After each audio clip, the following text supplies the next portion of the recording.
안녕하세요, 장희택입니다. 아이오닉 9입니다. 현대자동차에서 가장 큰 전기차이기도 하고 가장 큰 SUV이기도 하고 하여튼 현대자동차의 플래그십이에요. 현대자동차의 전기차를 이렇게 이끌고 가는 가장 비싼 차예요. 가격은 6,715만원부터 시작은 하는데 요거는 풀옵션이기 때문에 8,707만원 6인승 풀옵션 모델입니다. 미디어 오토.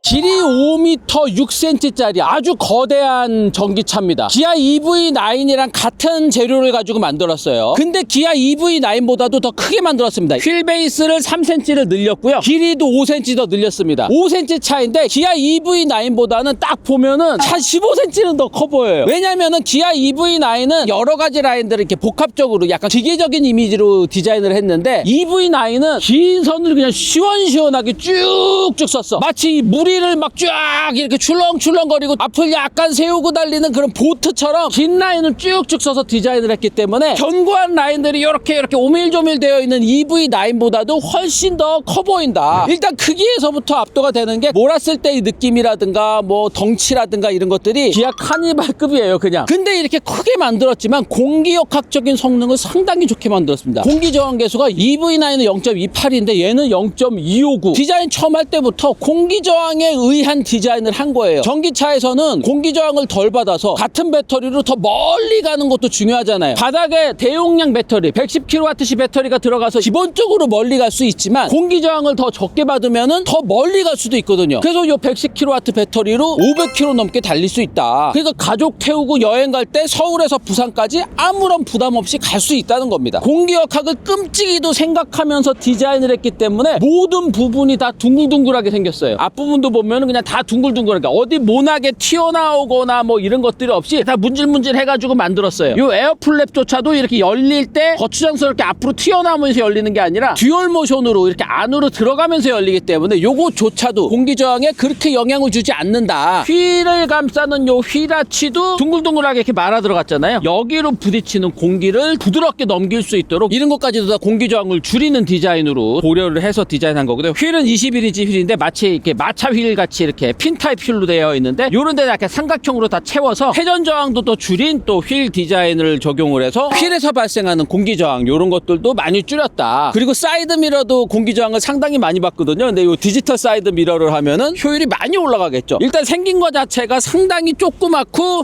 에어로다이나믹하게 날렵하게 생겼고 요게 차체에서 딱 보면은 차체에서 거의 뭐 한 1, 2cm나 튀어나올까? 그렇기 때문에 요거는 뭐 접히거나 뭐 이러지 않습니다. 자, 그리고 요 지붕 라인 같은 거는 진짜 물방울처럼 쫙 매끈하게 아주 시원한 라인으로 쫙 한 다음에 뒤를 그냥 싹둑 잘라놨죠. 뒤를 이렇게 싹둑 잘라놔야지 공기저항이 더 좋아집니다. 어설프게 이거를 미끈하게 해가지고 공기저항 덜 받게 한다고 했다가 오히려 공기의 영향을 더 받을 수 있습니다. 공기저항을 덜 받게 하기 위해서 싹둑 자르고 안으로 약간 밀어 넣어서 뒤에서 발생하는 소용돌이 같은 그 바람의 영향을 조금이라도 덜 받게 하기 위해서 디자인을 했습니다. 그리고 범퍼 밑에 요런 데를 조금 더 이렇게 튀어나오게 하면은 요것도 이제 바닥에서 올라오는 공기를 조금 더 눌러주면서 이렇게 밑으로 뽑아내야지 공기저항을 덜 받기 때문에 범퍼 밑에를 조금 더 이렇게 튀어나오게 하는 게 요즘 전기차 디자인 추세예요. 그리고 또 하나 공기저항을 또 줄이기 위해서 여기 위에 보면은 보통 샤크 안테나라고 해서 상어 지느러미 같이 생긴 요 안테나 같은 게 있잖아요. 근데 그것도 공기저항을 위해서 없앴다. 다 나눠가지고 요 보이지 않게 요 안으로 다 집어넣었고 그리고 차체가 워낙 깔끔하게 디자인이 됐는데 여기 와이퍼 같은 게 있으면은 좀 거추장스러워 보이잖아요. 그래서 와이퍼도 요 안쪽으로 다 숨겼다. 그래서 전반적으로 깔끔하게 둥글둥글하게 어디 모난 곳 없이 그냥 한 덩어리의 물방울처럼 매끈하게 디자인된 게 특징입니다. 그러면서도 파워풀하게 달리는 차의 디자인은 충분히 살렸죠. 뒷바퀴 부분은 약간 부풀려서 달리는 차의 느낌, 힘이 응축된 느낌을 약간 부풀린 텐더 이런 걸로 살렸고요. 그리고 오프로드의 느낌은 요 휠아치의 요 그래픽을 요 사다리꼴로 해서 사륜구동차 SUV의 느낌을 조금 살렸고요. 그리고 이제 뒤로 와서 이렇게 보시면은 요 테일램프가 양쪽 끝으로 딱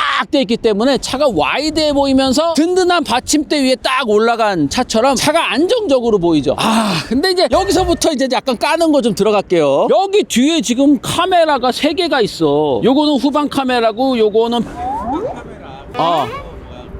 우리 나와버린데 여기 왜 오셨어요? 너 주차비 냈어? 여기 우리가 찍었는데 먼저 온 사람 거야. 딴 데 가. 요런 게 조금 이제 눈에 거슬리죠. 카메라가 3개가 이렇게 붙어 있는데 각각의 역할이 달라요. 후방 카메라, 이거는 뭐 빌트인 캠, 뒤에 룸밀러. 요즘 기술이면은 카메라를 좋은 걸 하나를 딱 붙여서 여러 가지로 나눠서 쓰는 쪽으로 해서 겉에서는 깔끔하게 보이게 하고 충분히 가능할 것 같잖아요. 왜 각각의 기능마다 각각의 다른 카메라로 이렇게 하는 시대가 아니잖아 이제는. 내가 너무 까칠하게 얘기하는지 모르겠는데, 그리고 여기 아이오닉 9 이게 이렇게 크게 했어야 됐나라는 생각이 듭니다. 아니 이름표를 뭐 이렇게 크게 붙여 이거를. 그리고 이게 검은색 차니까 별로 티는 안 나는데, 이게 흰색 차거나 뭐 다른 색깔 차면은 유리창이랑 이거랑 구분이 될 텐데 위로 올려 붙인 게 약간 이렇게 바지를 막 이렇게 막 올려서 입은 것 같은 약간 좀 그런 느낌. 뭐 하나 좀 쪼잔하게 얘기를 하자면은 트렁크 열리는 버튼이 여기 있는데 조금 더 기교를 부리자면은 요런 데로 하거나 뭐 요런 데로 하거나, 그래서 조금 더 센스를 좀 부려도 좋지 않았을까라는 생각도 좀 들고요. 제일 아쉬운 거는 유리창이랑 요 차체 프레임이랑 요 단차가 지금 거의 막 3-4mm 요런 거를 좀 줄여야지 차가 좀 더 단정해 보이거든요. 디자인은 아주 깔끔하게 모노 쉐입으로 물방울처럼 해놨는데 이런 데서 이렇게 막 단차 생겨버리면은 매끈한 디자인을 잘 못 살리거든요. 프레임리스 도어까지는 아니더라도 매끈하게 하는 그 방식이 있거든요. 요런 디테일들을 조금 더 끌어올려 주셔야 되지 않을까. EV9 시승할 때도 디자인 이렇게 깔끔하게 해놓고 문자까지 막 플러시 타입으로 이렇게 해놓고 왜 이런 단차를 안 줄입니까 그랬는데, 단차 깔끔하게 딱 맞춰서 하거나 뭐 프레임리스 도어 하거나 이러는 거 중국 차들이 요즘에 상당히 잘하거든요. 길에서 딱 봤을 때 중국 차보다 이런 데서 막 못해 보이면 어떡할 거야. 걱정된단 말이야 이런 거. 이런 거 빨리 좀 끌어올려 주셔야 돼요. 뭐 또 깔 거 없나? 뭐 여기까지만 하자. 차 빌려줘도 까고 그러면 또 그러자. 띠리링.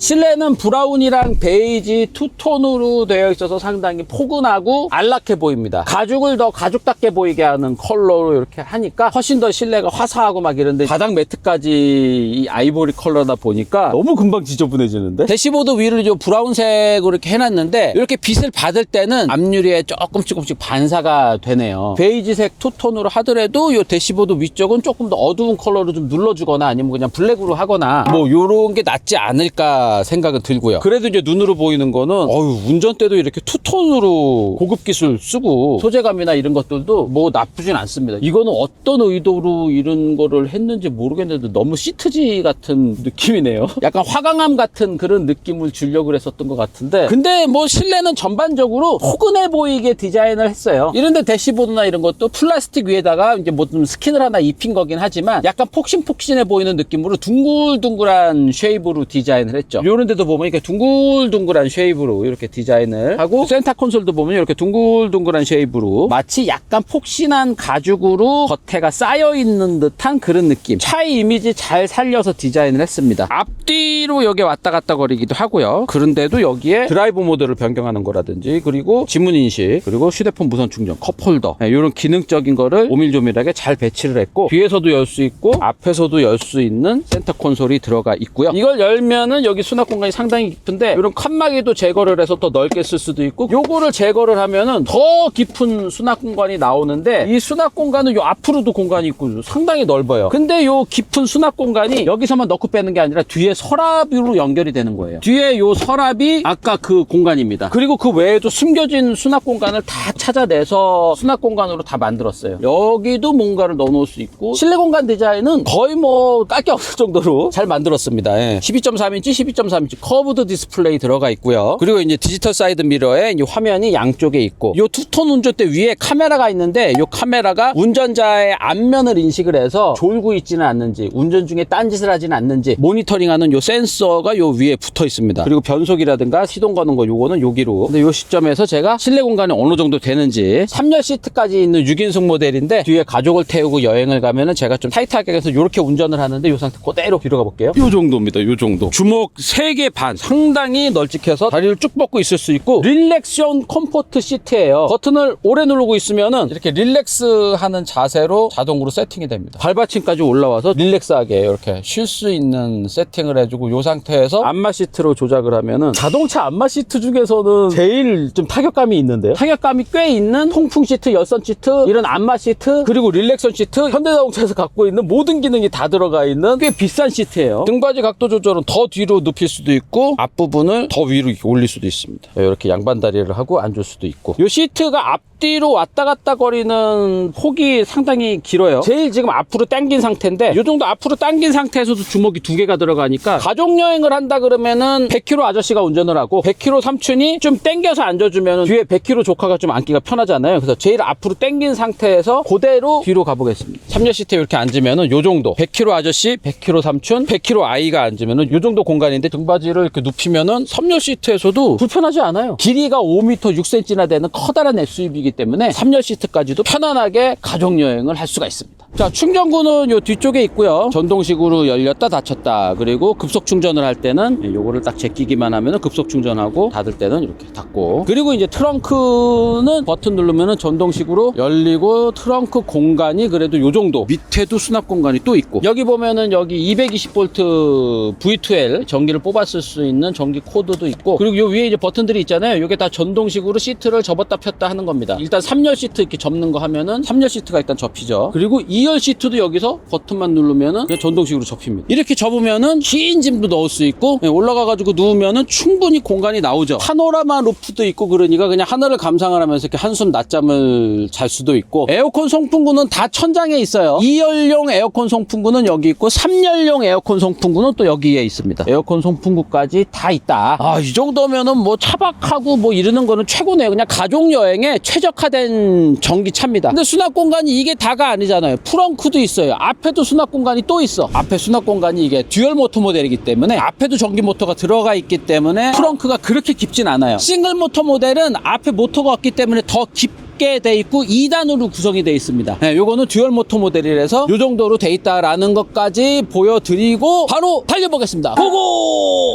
미디어 오토. 자, 본격적으로 달려보기 전에 우리 14개의 스피커가 장착된 보스 오디오를 한번 들어볼게요.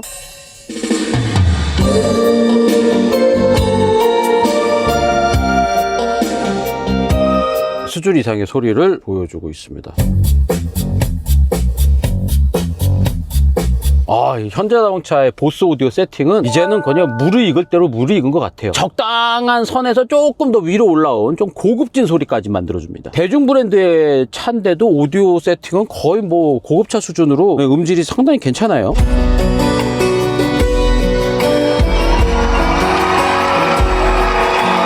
오디오는 진짜 거의 단점이 없어요. 복잡한 음원을 들을 때도 막 관중석 소리 나오고 기타 소리 나오고 큰 북 소리 나오고 이것도 잘 이렇게 단정하게 다 분리해가지고 정확하게 음을 쫙쫙 쏴주네요. 대중 브랜드의 차에서 이거 이상으로는 뭐 더 부족할 게 없는 것 같아요.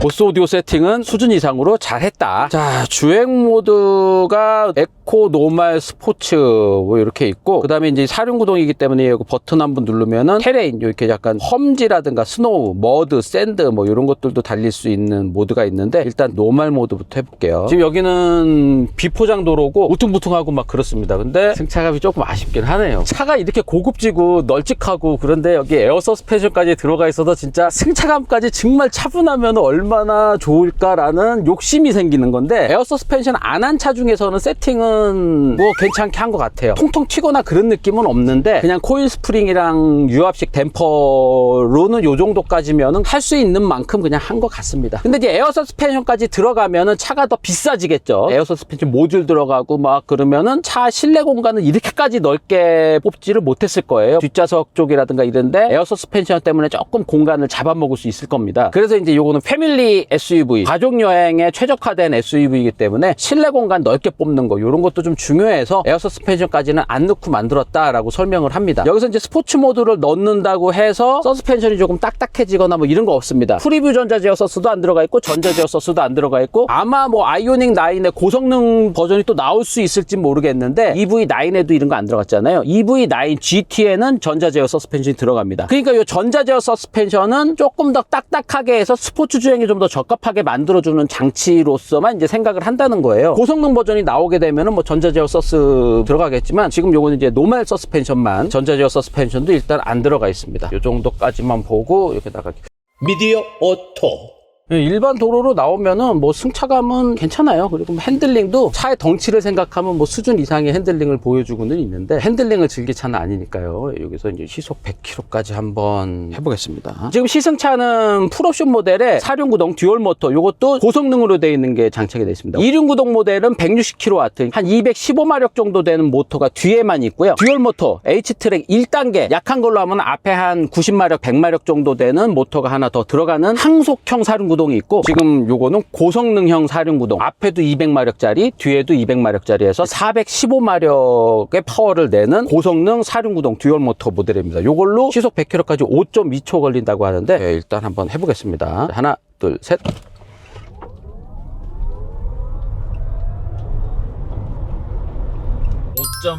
5.19초. 그럼 5.2초 나온다 그랬는데 5.2초가 그냥 나와버리네. 5m가 넘는 덩치에 무게도 뭐 2.5톤 막 이런 거구인데 400몇 마력이나 되니까 5.2초 만에 시속 100km까지. 이 정도 가속이면은 웬만한 스포츠 드라이빙까지 됩니다. 이게 스포츠 드라이빙을 즐길 수 있는 차는 아니에요. 워낙 거구기 때문에 핸들링이 민첩하거나 그런 맛은 거의 없죠. 그래도 뭐 갑자기 이렇게 가다가 고라니가 나오거나 그랬을 때 이렇게 확 트는 거는 가능하긴 해요. 네 바퀴 제어나 이런 것들을 그래도 어느 정도 해주기 때문에 뭔가 위험물을 확 피하는 핸들링을 했을 때 차가 위험한 반응을 내거나 뭐 이런 거는 없어요. 근데 이제 워낙 덩치가 크고 무게가 나가는 차기 때문에 민첩함이나 이런 것까지 기대하기는 쉽지는 않다. 일반 도로 아스팔트 깔린 데를 달릴 때는 정숙하고 뭐 승차감도 뭐 나쁘지 않고 괜찮습니다. 여기에 이제 구독 서비스로 가상 변속 시스템 7단인가 8단 자동 변속기가 있는 것처럼 인공적으로 변속 느낌을 내주는 기능이 구독 서비스로 선택을 할 수 있다는데, 시승차에는 그 구독 서비스까지는 돼 있지는 않습니다. 이렇게 큰 사이즈의 전기차를 7천만 원대, 6천만 원대 이렇게 산다. 이거는 사실 대한민국에서만 가능한 일 아니겠어요? 게다가 바닥에도 110kWh 배터리가 깔려 있고 이걸로 가속 충전하면 500km를 넘게 갈 수 있다. 이거를 6천만 원대에 살 수 있다. 이건 이제 대한민국에서나 가능한 일이죠. 버튼 하나만 누르면 반자율 주행 시작이 되고요. 모빌아이의 요 반자율 주행 시스템은 이제는 뭐 다 잘하죠. 차선 알아먹고 가는 거라든가 이런 데도 이제 소소한 오류라든가 이런 것까지도 다 세팅이 잘 됐기 때문에 시속 70km로 정속 주행 중인데, 정속 주행 중에도 바닥의 소음이라든가 뭐 이런 것들, 바닥의 소음을 분석해서 반대파를 쏴줘서 소음을 상쇄시키는 그런 기술, 노이즈 캔슬링 기능도 들어가 있고, 이중 차음 유리가 다 옆에 유리 다 이렇게 사용됐기 때문에 주행 소음도 괜찮습니다. 그래서 가족과 행복한 여행을 꿈꾸는 40대 50대 가장에게 정말 딱 맞춰서 만든 차입니다. 전기차가 이 정도까지 나오면은 카니발 안 사도 되잖아요. SUV로 요 정도까지 가족 여행도 갈 수 있고, 널찍한 공간에서 뭐 차박도 할 수 있고 여러 가지 용도로 사용을 할 수 있기 때문에,